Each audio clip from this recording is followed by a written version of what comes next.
The following evening arrived slower than usual, as if the sky itself was reluctant to let the day end. I stood at the kitchen sink, rinsing the same teacup twice, while the repaired television murmured softly in the living room. Outside, the neighborhood glowed beneath damp streetlights, and somewhere farther down the block, a dog barked once before silence folded over everything again. I kept telling myself I was not waiting for anything, but every few minutes, my eyes drifted toward the window. There is a particular kind of loneliness that teaches you not to expect company. After enough years, you stop listening for footsteps. You stop imagining knocks at the door. Even your heart grows polite enough not to hope too loudly. And yet that Thursday evening, hope sat quietly beside me, like an uninvited guest. Before we continue, take a second to subscribe to the channel, leave a like, and tell me in the comments what city you're listening from tonight. I read every comment, and hearing where everyone is from somehow makes this little corner of the internet feel less lonely. The kettle whistled softly. I poured hot water over another chamomile bag and watched the steam rise toward the yellow kitchen light. David used to say, steam always looked like souls leaving the earth, gentle and uncertain. I had laughed at him the first time he said it. Now, 11 years later, I still thought about those strange little sentences people leave behind after they're gone. The television flickered through channels I wasn't watching. A game show audience erupted into applause. Then commercials. Then a documentary narrator talking about migrating birds. I muted it. The silence returned immediately, and in that silence, I realized something uncomfortable. The house no longer felt asleep. For years, these rooms had carried grief, like heavy furniture nobody could move. But now something had shifted. The air felt disturbed somehow, awakened, as if someone had opened a window in a room I had forgotten was locked. I wrapped both hands around my mug and walked toward the living room. The television screen reflected my shape faintly in the dark glass between scenes.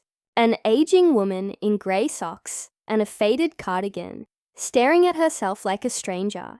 I studied my own reflection longer than usual, not because I liked what I saw, but because for the first time in years, I wondered how I looked to someone else. That thought startled me enough that I turned away immediately. At 7:14 p.m., headlights rolled slowly across my curtains. My breath caught before I could stop it. A truck engine idled outside. I stood completely still. Then came the knock. Not loud, not urgent, just 2 patient taps against the front door. The kind of knock that assumes kindness lives on the other side. I opened it too quickly. He stood there beneath the porch light, with rain gathered along the shoulders of his jacket. His toolbox was nowhere in sight this time. Instead, he held a small paper bag in one hand. "Evening," he said softly. The warmth in his voice reached me before the words did. "Oh," I answered intelligently. "Hello." He smiled then. Not wide, not charming, just real. "I was driving home from a job near Maple Street," he said, "and I passed the bakery that still makes peach turnovers the old-fashioned way." He lifted the bag slightly. "And I remembered you said peach was your favorite." For a moment, I genuinely could not speak. It had been years since someone remembered something small about me.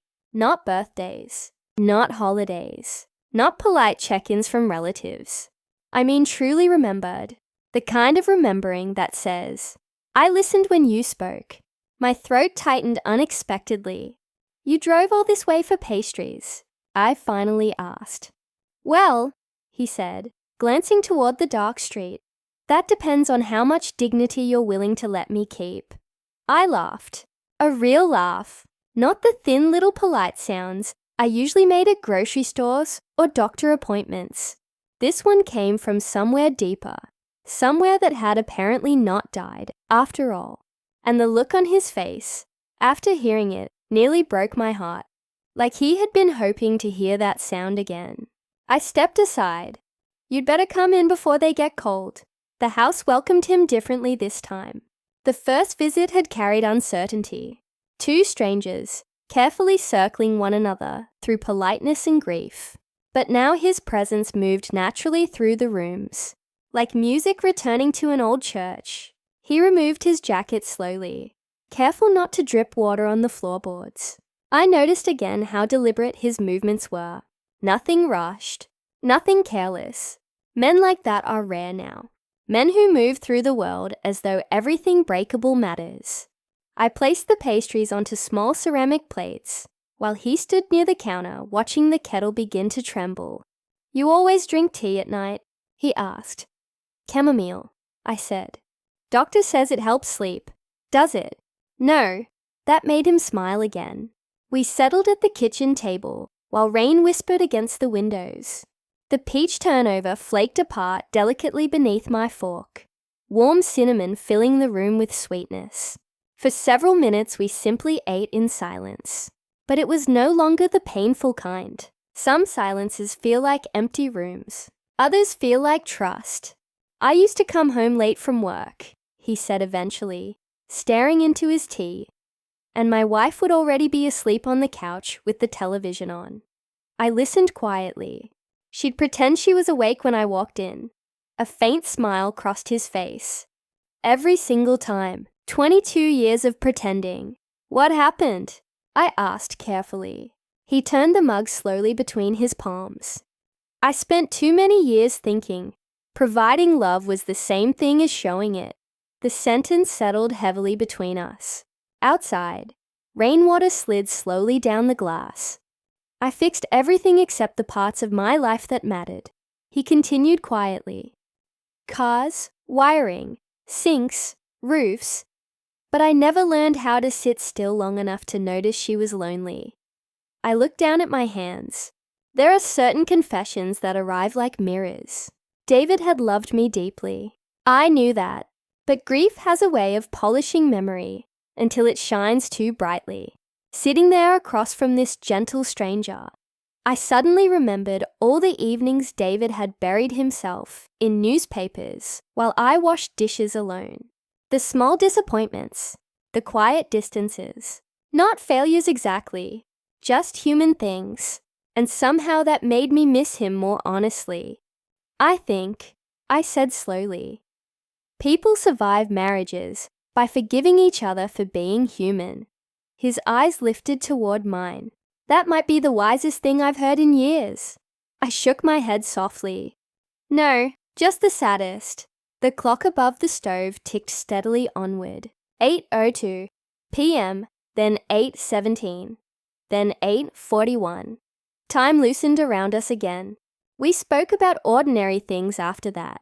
The old hardware store downtown closing, his daughter's dislike of Portland rain, the stray cat that visited my porch every morning demanding tuna like a tiny dictator. And somewhere during those conversations, something extraordinary happened. I stopped feeling old, not younger, just alive. There is a difference. At one point, he noticed the photograph on the shelf near the hallway, the one of David holding our son on his shoulders at a county fair in 1989. He stood to examine it gently.